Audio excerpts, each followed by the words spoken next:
Seven Samurai is a 1954 Japanese samurai epic co-written by Akira Kurosawa, Shinobu Hashimoto, Hideo Oguni, and directed by Akira Kurosawa. The film takes place during the Sengoku period of Japanese history and follows seven masterless samurai, or Ronin as they are called, who are hired for the price of 3 meals a day by farmers to defend their harvest from bandits. The film stars Toshiro Mfune, Takashi Shimura, Yoshio Inaba, Daisuke Kato, Seiji Miyaguchi, Minoru Chiaki, and Isao Komura.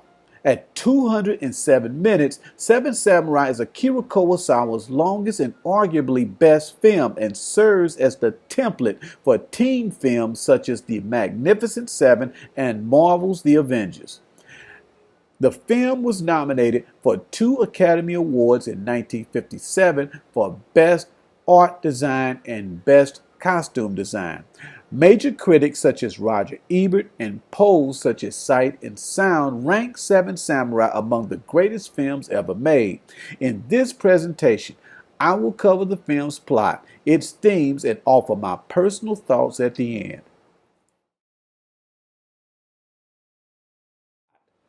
Seven Samurai is set in Japan in the early 16th century, a period of uncertainty plagued by debt, high taxes, civil wars, and now bandits, a group of which on a high hill looked down upon a farming village lying prone, plump, juicy, and almost ripe. But not yet, not until the harvest. Only then will they return to steal the hard-earned fruit of the farmer's labor. Down in the village, the farmers are fearful and full of despair. There are disagreements about whether they should avoid bloodshed and surrender their crops to the bandits, or whether they should fashion their bamboo poles into spears and fight the bandits. The farmers go to see the village elder, who tells them to fight. Of all the villages looted and burned, those that survived had one thing in common: samurai. But the farmers have no money to pay for proud samurai, to which the elder tells them to hire hungry samurai, who will work for 3 meals a day. Even a bear, the elder tells them, will come out of the forest when he gets hungry. 4 farmers, Rikichi, Yohei, Manzo, and Masuke, go to the nearest town to find 4 samurai. But after 10 days and no samurai, things seem hopeless until the 4 farmers come upon a crowd surrounding a priest and a samurai. The samurai takes out a knife and cuts off his top knot. The samurai then hands a sharp razor to the priest, who uses the razor to shave the hair off the samurai's head. Kinbei, the samurai, then puts on the tattered robe of a priest. He then asks the villagers for 2 rice balls to go inside of a barn to rescue a child from a thief. Farmers surround the barn and all of them have weapons, but they are afraid. The front door is open and Kinbei offers the thief a rice ball in exchange for the child. The thief agrees. Kinbei tosses a rice ball to the thief and rushes in behind it. Moments later, the thief stumbles out of the barn, falls to the ground, and dies. Kinbei comes out of the barn with the boy and drops his blood-stained sword. Kinbei walks away. No one thanks him. A young samurai named Katsushiro bows to Kinbei, asking to be his disciple. The farmers hire their first samurai. Kinbei recruits 6 more samurai to work for 3 meals a day, and they return to the village. Kinbei looks around in horror. The village is wide open and easily accessible from every direction. He and his fellow samurai get to work, and over time the village and farmers become stronger. Fortified walls are erected, bridges are torn down, and crops are gathered. The harvest passes, and soon the fear of the bandits is replaced by dancing, forgetfulness, and ingratitude. With the reaping all done, the farmers think that the bandits have gone away. But Kinbei knows that peace is the most dangerous season of all.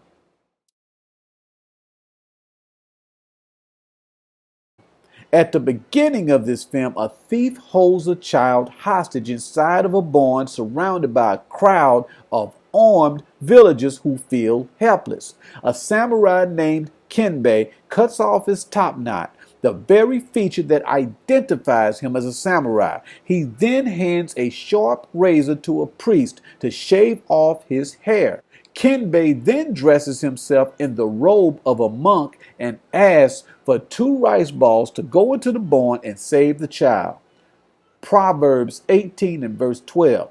Humility comes before honor. Kinbei tosses the rice balls to the thief and rushes into the barn by himself. Moments later, the thief stumbles out of the barn and falls to the ground, dead. How was Kinbei able to do what the crowd of people outside the shack couldn't do? 1. He cut off his top knot to hide the fact that he was a samurai. 2. He assumes the non-threatening disguise of a priest to gain the thief's trust. 3. He has a priest to cut off all of his hair with a razor, a gesture incorporating 2 virtues, sacrifice and humility. 4. He then tosses the rice balls the villagers gave him to the thief when the villagers thought that the rice balls were for him. And finally, Kinbei rushes into the barn, subdues the thief, and saves the child all by himself. A feat of courage that so impresses a young samurai named Katsushiro to ask to be his disciple. Machiavelli's The Prince, what a prince must do to be esteemed. Nothing wins so much esteem for a prince as embarking on great enterprises and giving rare proofs of his ability. Honor seeks no reward, but is within itself a reward. A farmer named Rikichi volunteers to go into the bandits' camp and steal their guns. Rikichi is eager to win honor to himself, but he is also inexperienced and stands a good chance at failing. Kyuzo, a samurai of proven abilities, snatches this opportunity away from Rikichi and goes solo into the bandits' camp, steals one of their guns, and gets himself 2 kills in the process. Kyuzo's courage and skill, as Kinbei's courage and skill in rescuing the child from the thief, wins praise and admiration, especially from Katsushiro. Kikuchio is jealous of Katsushiro's admiration for Kyuzo and evens the score by sneaking into the bandits' camp and stealing himself a gun too. But instead of winning merit, Kinbei reprimands him. Kikuchio's deed could have costed them a valuable samurai, and the deed was also self-serving and not for the greater good of the whole. Proverbs 25 verse 27. For men to search their own glory is not glory. Also, Art of War, Chapter 8, Variation in Tactics. In war, the general receives his commands from the sovereign, collects his army, and concentrates his forces. The sovereign is the head. Tactical decisions should be rational. Also, Kikuchio's motivation for going into the bandits' camp is to take glory from another samurai, as he did by dancing over the dead thief that Kinbei killed, or like the villagers stealing the armor off of slain samurai, or like old man Yohei trying on samurai armor that is too big for him. But this act on Kikuchio's part only attests to the high value of honor and the price the samurai are willing to pay for it. The samurai help the farmers to discover honor within themselves. Kikuchio teaches the farmers how to fight with swords and form battle units. Heihachi provokes Rikichi to work harder in the fields by questioning his manhood. At the beginning of the film, the villagers felt afraid and helpless, even though they outnumbered their enemies, the thief that held the child at knife point and the bandits. Back then, every option was on the table, from simply walking away from their harvest and letting the bandits take it, to even committing suicide. In fact, The farmers had plenty of rice, salt, beans, and sake stored away, but they were poor because they had no honor. They planted and sowed, but had no courage to defend what was theirs. Another parable put he forth unto them, saying, The kingdom of heaven is likened unto a man which sowed good seed in his field. But while men slept, his enemy came and sowed tares among the wheat, and went his way. But when the blade was sprung up and brought forth fruit, then appeared the tares also. So the servants of the householder came and said unto him, Sir, didst not thou sow good seed in thy field? From whence then hath it tares? He said unto them, An enemy hath done this. The servant said to him, Wilt thou then that we go and gather them up? But he said, Nay, lest while ye gather up the tares, ye root up also the wheat with them. Let both grow together until the harvest. And in the time of harvest I will say to the reapers, Gather ye together first the tares, and bind them in bundles, and burn them, but gather the wheat into my barn. The weeds are not just the bandits that appear at harvest, but other thieves such as laziness, disunity, and forgetfulness. There are weeds in the human spirit that come up in seasons of trouble as well as seasons of peace and prosperity. To prepare for the bandits' return, Kinbei and Goabei inspect the village to secure all the weak points. The weakest point of the perimeter is the eastern border. Here, they find Kikuchio stretched out, his head and feet propped up, snoring away with his sword sticking out of a pile of logs. Kinbei takes Kikuchio's sword and, from a hiding spot, tosses a stone in the water to wake Kikuchio up. Kinbei comes out of hiding and gives Kikuchio his sword and a warning. If he had been the enemy, Kikuchio would have been dead. Matthew 24 and verse 43. But know this, that if the householder had known in what watch the thief comes, he would have watched and not have suffered his house to be broken into. Also, Art of War, Chapter 8, Variation of Tactics. The Art of War teaches us to rely not on the likelihood of the enemy's not coming, but on our own readiness to receive him, not on the chance of his not attacking, but rather on the fact that we have made our position unassailable. Kinbei and Goabei walk the perimeter of the village and discover another weakness.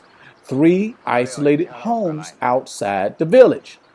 Art of War, Chapter 8, Variation in Tactics. In country where high roads intersect, join hands with your allies. Do not linger in dangerously isolated positions. Art of War, Chapter 1, Laying Plans. If its forces are united, separate them. Once the bandits come for the harvest, whoever lived in those 3 homes would be isolated.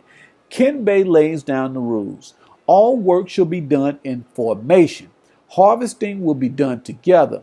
No one shall work by himself. Everyone will camp together, unit by unit. Nobody shall do anything by himself.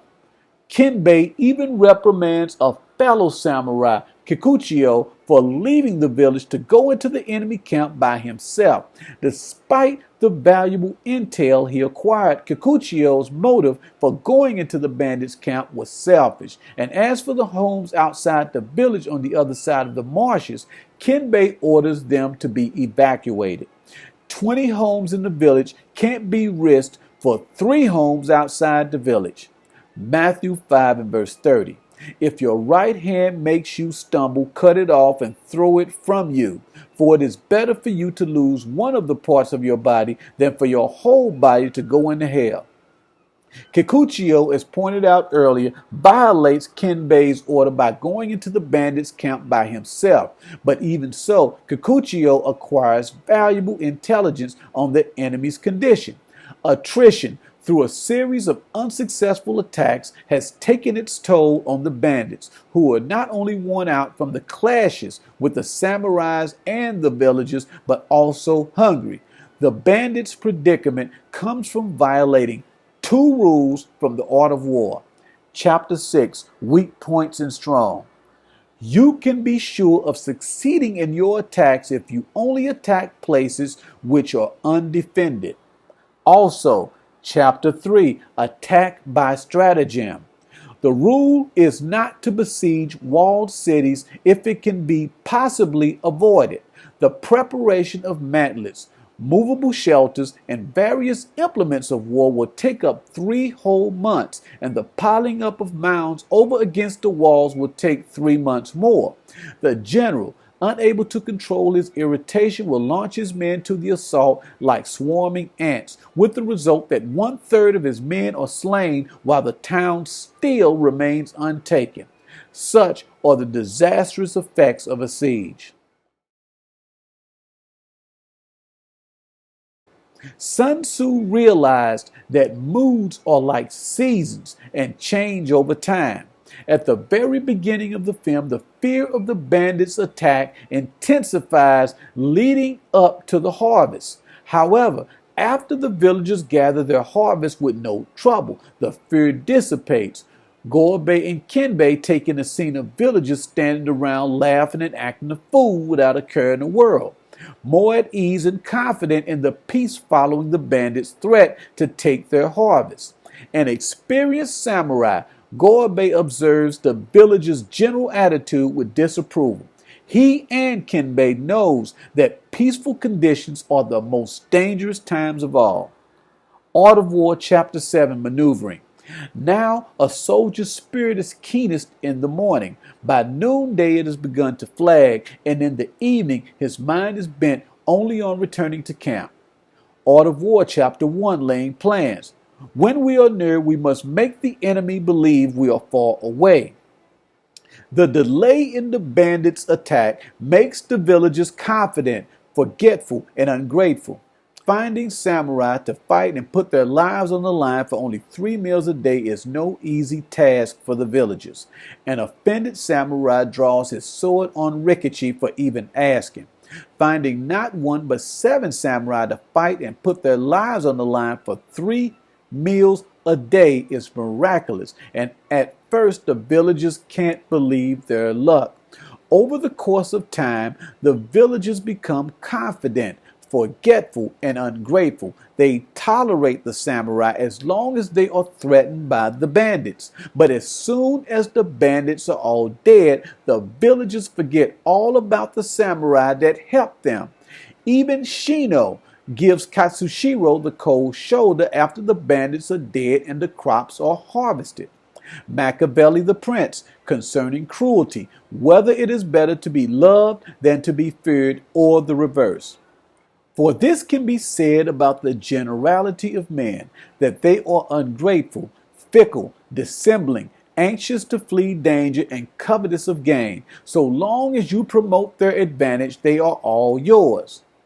Akira Kurosawa had originally planned to make the film about 6 samurai, but decided to add a 7th samurai, Kikuchiyo, whose eccentric personality offsets the personalities of the other 6 samurai, who are all serious. Toshiro Mfune, who plays Kikuchiyo, was to play Kyuzo before Kurosawa made him the 7th samurai. Seeing Mfune as a wild man in this role brings to mind his role as Musashi Miyamoto in Hiroshi Inagaki's Samurai Trilogy. Mifune's role in Seven Samurai also brings to mind his role as the bandit Tojomaru in Kurosawa's 1950 film Rashomon. Of all Kurosawa's films, Seven Samurai is among my favorites for a number of reasons, starting with the cinematography by longtime collaborator Asakazu Naka. Each scene is full of so much information and wisdom. Nothing the camera sees is wasted.